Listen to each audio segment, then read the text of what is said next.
Do you want to die? Do you want someone you love to die? No? Then watch this. I'm sorry I started this video very dramatically, but that's what it comes down to. Also, apologies for my voice, I'm not very well. It comes down to life and death. If you haven't seen the show Adolescence, it's about a boy who commits murder. That is not a spoiler, trust me, because he has the mind of an incel, but it doesn't start and end there. The boy, Jamie, has been exposed to red pill content on social media, he has really bad self-esteem issues and more. Why am I talking about this show? It was a Netflix show, it's not even popular anymore. Yes, but the issue is real. A teenage boy killed someone. That is not normal behavior and it's rooted in misogyny. And wait, I know what you're doing, you're rolling your eyes and you're ready to click off this episode because here's another feminist throwing that word around. Yeah, no, I'm not a feminist. My view of equal rights is different to what a lot of feminists believe because I believe in a lot of traditional values, but that's another video altogether. The point of the show Adolescence was not to show another murderer killing another person, no, it was to highlight how scary it is as a girl as young as Katie, the victim, was just to live. She rejected him as far as I know, which is she's allowed to do, it's her choice, but because Jamie felt he was entitled to her, because she looked a certain way, as if he deserved her attention, he felt extremely rejected in her and so he killed her. Now let's be clear, this show is not intended to slowly reveal a killer the way a whodunit or murder mystery would. Its intention is to kind of raise awareness and teach people what really goes on in the mind of an incel.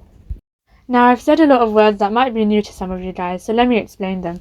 An incel is an involuntary celibate, typically a man who believes they are unattractive to women and have a hostile view towards them. They also believe that 80% of women are attracted to 20% of men, aka the 80-20 rule. Red pill content is media that highlights ideas of injustice towards men, specifically in the romantic or sexual context. You might hear people talking about swallowing the red pill. And essentially, there are two ideologies, I guess. One is the red pill, meaning the hard truth, swallowing the hard truth, and the other is the blue pill, which is blissful ignorance. It comes from the movie The Matrix. If you don't know, there's a scene where a character has to choose between a red pill and a blue one, and I think he chooses the blue one.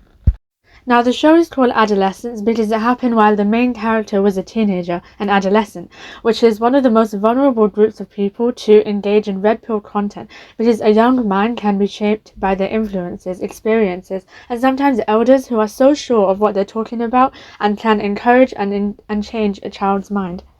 The internet and pre-teens and teenagers. There are good uses of people's lives being documented. There are good things on the internet that you can learn about, good things to watch, such as this YouTube channel, not just another Mr. Beast video or Roblox, whatever you watch, I don't know this generation. But there are absolutely horrific things online that people of any age shouldn't be watching, especially when you're like 10, 11, 12 years old. So if you're a parent or guardian, or you simply know a child listening or watching this right now, maybe ask what they watch on YouTube, what they listen to, because whether you realize it or not, the media can influence your behavior, how you think, how you talk to people. Even me, something I say might stay on your mind for whatever reason, and you'll remember it randomly before you go to sleep instead of actually sleeping. When I was researching for this episode, I found people online talking about the show. They made some good points, so I'm going to read them out to you and you decide whether you agree with them or not. I've seen so many takes where people are absolutely adamant that bullying from Katie led him to kill her, but almost no one talks about how Katie was humiliated and harassed over the nude photos, and that Jamie was probably not the only boy in school who decided they could use her vulnerability to get her attention. Calling him an incel is not bullying per se if he acted exactly like one, and killing someone over comments definitely makes them an incel. Another person talked about how normal the character looks because it emphasizes how the most normal looking person can commit something so heinous, and in some cases you'd never know, you'd never suspect them. They said Adolescence is very deliberate about this. They even cast a kid who looks actually like a kid. He doesn't look menacing or intimidating at all. He's styled to look normal. Now I've seen the show and I think a few things come to mind in terms of Jamie's behaviour. Like when he's speaking to the psychologist in the third episode, he has tantrums and outbursts like a kid. Like he thinks negatively of women, and he says that because, in Jamie's words, Katie is flat and weak, so he thinks she is easier to get, which is why he wanted to ask her out.